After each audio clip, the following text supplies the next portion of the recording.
പറയുന്നത് നീ വിശുദ്ധനാണ്, നല്ലവനാണെന്ന്. നിന്റെ സകല രഹസ്യങ്ങൾ വന്ന് പരസ്യപ്പെടുന്ന ഒരു ദിവസമുണ്ട്.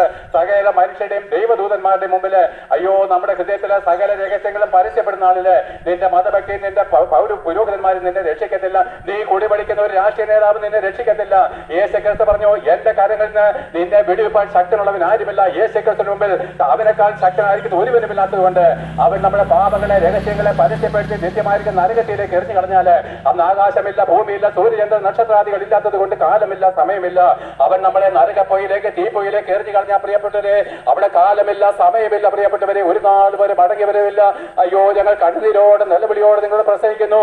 ആ നരകപ്പൊയിലേക്ക് നിങ്ങളും നിങ്ങളുടെ കുഞ്ഞുകുട്ടികളും എറിയപ്പെട്ടു കഴിഞ്ഞാല് ഒരു മടങ്ങി വരവില്ലേ, മടങ്ങി വരവില്ല, മടങ്ങി വരവില്ല. പ്രിയപ്പെട്ടവരെ അതൊരവസ്ഥയാണ് പ്രിയപ്പെട്ടവരെ. കാലത്തിനപ്പുറമാണ്, കാലമില്ല. ആ ഭയങ്കരമായിരിക്കും നരകത്തിൽ നിങ്ങളെ വീണ്ടെടുക്കുവാനാണ് ഞങ്ങൾ യേശുക്രിസ്തുവിന്റെ സുവിശേഷം ഘോഷിക്കുന്നത്. അതിനു വേണ്ടിയിട്ടാണ് ഞങ്ങൾ കഷ്ടങ്ങൾ ഏൽക്കുന്നത്. അതിനുവേണ്ടി നിങ്ങളെ സ്നേഹിച്ചുകൊണ്ടാണ് ഞങ്ങൾ കഷ്ടങ്ങൾ ഏൽക്കുന്നത്.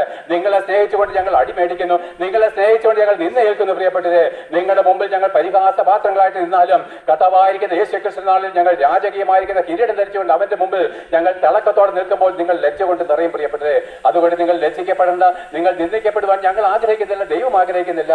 ഉന്നത ഭാവങ്ങളെ താഴ്ത്തുവിൻ, മതഭക്തി വിട്ടുകളെയും പാരമ്പര്യങ്ങളെയും പൗരോഹിത്യങ്ങളെ ഉപേക്ഷിച്ച് കളഞ്ഞ് ദൈവപുത്രനായിരിക്കുന്ന യേശുക്രിസ്തുവിനെ ഏകരക്ഷകനും കർത്താവും ദൈവമായിട്ട് അംഗീകരിച്ച് അവനെ മാത്രമേ ആരാധിക്കാവുന്നുള്ള ദൈവ നിയമത്തിലേക്ക് വരികയും അതിനുശേഷം അവനോടുകൂടെ ആദമിന്റെ പാപത്തിന് മരിപ്പാൻ സ്നാനമേറ്റ് ആ ദൈവത്തിന്റെ വിശുദ്ധ ആത്മാവിനെ പ്രാപിച്ച് വിശുദ്ധന്മാരായിട്ട് ദൈവത്തിന്റെ മക്കളായിട്ട് രൂപാന്തരം ചെയ്യപ്പെട്ട് അവന്റെ വരവിന് വേണ്ടി മണവാളിന്റെ പ്രത്യക്ഷതയ്ക്ക് വേണ്ടി കാത്തിരിക്കുന്ന പോലെ വിശുദ്ധിയോടെ കാത്തിരുന്ന് ആ നിത്യരാജ്യത്തിലേക്ക് പ്രവേശിച്ചുകൊള്ളുമെന്ന് ഘോഷിച്ചുകൊണ്ട് ഈ പ്രസംഗം നിർത്തുന്നു.